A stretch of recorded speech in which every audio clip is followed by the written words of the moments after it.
کہ جن کی جماعت تک فوت نہیں ہوئی، تہجد تک فوت نہیں ہوئی، نوافل ادا کرتے تھے.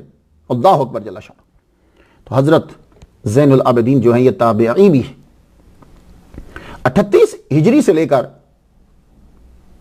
70 ہجری تک کافی سینکڑوں کی تعداد میں صحابہ کرام، 60 تک تو بہت ہزاروں کہہ سکتے ہیں آپ، 70 ہجری تک سینکڑوں کی تعداد میں صحابہ کرام جو ہیں وہ زندہ تھے، ظاہری طور پر حیات.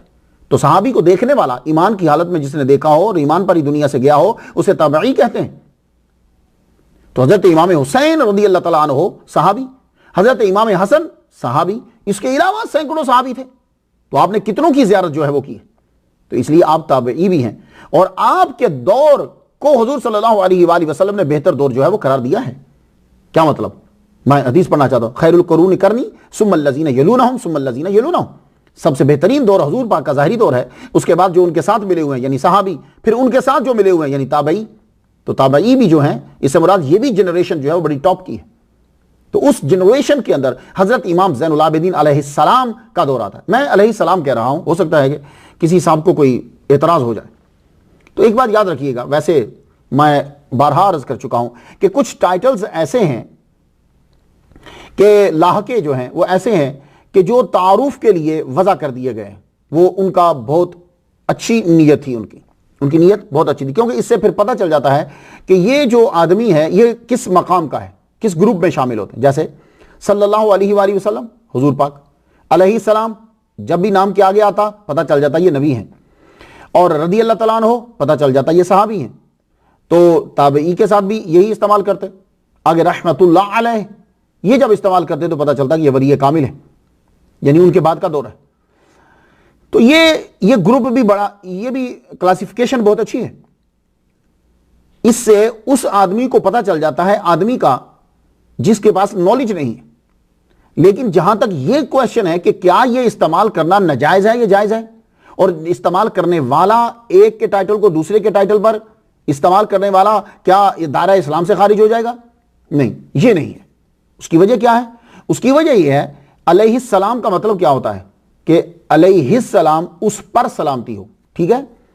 آپ کو معلوم ہے کہ جب کوئی آدمی آپ کو کہے کہ فلاں صاحب نے آپ کو سلام کہا ہے تو اس کا جواب کیا ہوتا ہے؟ یہ جواب یاد کر لیجیے. اکثر جب ہمیں کہتے ہیں وہ میں گیا تھا تو فلاں صاحب آپ کو سلام کہہ رہے تھے، تو ہم آگے سے کہہ دیتے ہیں وعلیکم السلام. نہیں، اس کا جواب یہ ہوتا ہے وعلیک السلام وعلیہ السلام. یہ جواب ہوتا ہے. کچھ سمجھ میں آئی؟ کہ یعنی آپ کے انکل نے آپ کو دوسرے شہر سے سلام بھیجا کسی کے ذریعے سے، تو اب جواب کیا دیں گے؟ وعلیک السلام، یعنی اے پیام دینے والے تجھ پر بھی سلامتی ہو، وعلیہ السلام، اور اس پر بھی سلامتی ہو. تو آپ نے علیہ السلام کا جو لاحقہ ہے یہ آپ نے اپنے چچا کے لیے استعمال کیا، آپ نے مولوی صاحب کے لیے استعمال کیا. تو جب آپ چچا کے لیے بول سکتے ہو، اپنے ماموں کے لیے بول سکتے ہو، تو امام زین العابدین کے لیے کیوں نہیں علیہ السلام بول سکتے؟ تو باقی یہ جو کلاسیفیکیشن تھی یہ اس لیے کی گئی تھی تاکہ جو جاہل ہیں اسے پتہ چل جائے کہ یہ نبی ہے، یہ صحابی اور تابعی ہیں، اور یہ جو ہیں رحمت اللہ علیہ یہ اولیاء کرام ہیں. یہ اس لیے کیا گیا تھا. ورنہ اللہ کی رحمت تو سب پہ ہے، حضور پر بھی اللہ کی رحمت، صحابہ پہ بھی اللہ کی رحمت. آپ کو نہیں کہتے السلام علیکم ورحمت اللہ؟ اب حالانکہ ورحمت اللہ جو لفظ ہے، پھر آگے ہم نے کچھ لفظ ہوتے ہیں ان کا استعمال ایسا ہوتا ہے. اب ایک زندہ آدمی کو آپ سلام کرتے ہو کہہ دیتے ہو السلام علیکم ورحمت اللہ، کہا نا رحمت اللہ. لیکن اگر آپ اس کا نام لیتے ہوئے، سلام کے علاوہ نام لیتے ہوئے کہہ دو رحمت اللہ، تو لگے گا مر گیا وہ. ذہن میں رکھیے گا کہ اس سے فرق کوئی نہیں پڑتا. اس لیے میں امام زین العابدین رضی اللہ تعالیٰ عنہ، امام زین العابدین علیہ السلام، امام زین العابدین رحمت اللہ علیہ، تو سب مقام ان کے پاس ہیں. آگے چلیے. اب تو امام زین العابدین آپ تابعی ہیں. امام زین العابدین علیہ السلام نے خود فرمایا، یہ حلیت الاولیاء میں ہے. اب یہ جملہ سن لیجیے ذرا، میں کیوں ان کو بیان کر رہا ہوں. ویسے میں بیان کرنے لگا تھا اور روٹین میں چلنے لگا تھا، ایک دم سے میں آئمہ کی طرف آ گیا. میں دلائل الخیرات کا وظیفہ کر رہا تھا تو ایک دم سے فورس ہوا، امام زین العابدین کو بیان کرو، امام زین العابدین کو بیان کرو، ان کو علیہ السلام انہیں بیان کرو. تو وہ میں نے سٹاپ کرا پیر میرے علی شاہ صاحب، تو میں ادھر آ گیا. میں اب آئمہ بیان کرنے کے بعد جو ہے وہ پھر، اور آئمہ یہی ہیں تاجدار ولایت و ولایت جو ہیں وہ یہی ہیں. تو شہنشاہ ولایت تو ولایت مولا علی، امام حسن، امام حسین، امام زین العابدین. تو اب تاجدار ولایت و ولایت جن سے سب کو ولایت مل رہی ہے اور ولایت مل رہی ہے. امام زین العابدین کیا جملہ کہتے ہیں؟ ہلیۃ الاولیاء. یہ کتاب بڑی ٹاپ کی ہے آپ، لیکن عربی میں ہے، اردو میں کہیں ملے تو اسے ذرا زیر مطالعہ، آپ کے مطالعہ کے اندر اسے ہونا چاہیے. فرماتے ہیں جو ہم سے محبت کرے گا تو اللہ تعالیٰ اس کو اس دن سایہ عطا فرمائے گا جس دن کسی شے کا کوئی سایہ نہیں ہوگا. کیوں؟ اس لیے کہ سوا نیزے پہ سورج ہوگا.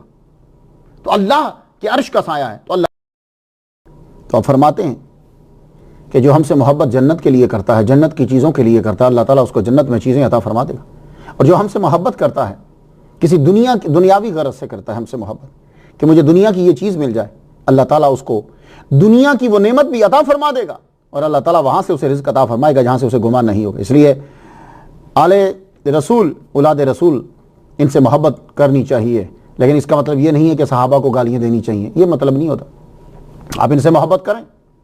ہاں، اب یہ نہیں کہ ایک چیز کا ثبوت کے لیے ایک پورا گروپ بنا لیا جائے، اسی کے اندر ہی اچھی چیزوں کو ڈالتے جائیں.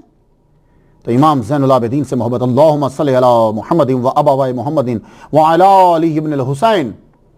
ہلیۃ الاولیاء یہ کتاب 1000 سال تقریباً قبل لکھی گئی، 1000 سال قبل. اور آپ نے امام زین العابدین کو اس کتاب کے اندر مدینہ کے جو چوٹی کے 7 فقہا ہیں ان میں پہلے نمبر پر ذکر کیا.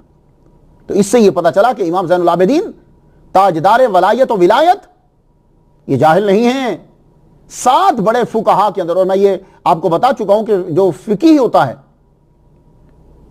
وہ ایک محدث، ایک مفسر، قاری قرآن، یہ ایک ایک شعبہ ہو سکتا ہے، لیکن فقیہ بننے کے لیے انسان کو سارے علوم آنا ضروری ہوتے ہیں.